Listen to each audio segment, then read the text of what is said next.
Good morning বন্ধুরা, সবাই কেমন আছো? আশা করি ভালো আছো। আমিও ভালো আছি। আর তোমাদের সাথে শেয়ার করতে আইছি আজকে কি রান্না বান্না করুম। রান্নাবান্নাটা একটু শেয়ার করুম তোমার সাথে। আজকে রান্না করুম এদিকে কাঁচা কলা আলু ভাজা লইছি, আগে মাছ দিয়ে কাঁচা কলা আলু দিয়ে রান্না করুম।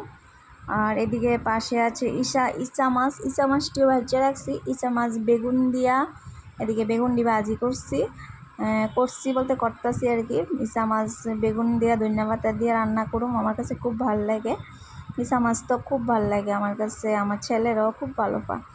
তারপর এদিকে ভাত হয়ে গেছে, ডাল প্রেশার কুকারে সিটি দিয়ে রাখছি, এদিকে ডালটা সম্বাদ দিমো। এদিকে তারপর দেখতে দেখতে কিন্তু তরকারি রান্না করে লাইছি অলরেডি।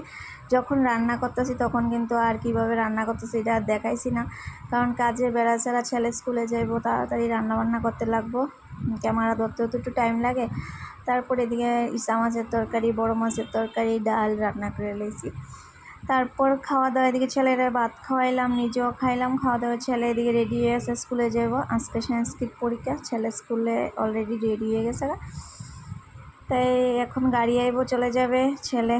তাই ভিডিওটা কীরকম লাগছে আশা করি কমেন্ট করে সবাই জানাইবা, লাইক কমেন্ট শেয়ার করবা। যদি ভালো লাগে আমার ভিডিও তাহলে সবসময় পাশে থাকবা। এতটুকুই আজকের ভিডিওটা। Tata bye bye. আর আমার ছেলে এদিকে কিন্তু স্কুলে যাইতেছে, ছেলে স্কুলের গাড়ি আয়া পড়তেছে অলরেডি, ছেলে বাইরে যেতেছে। ঠিক আছে, বাই।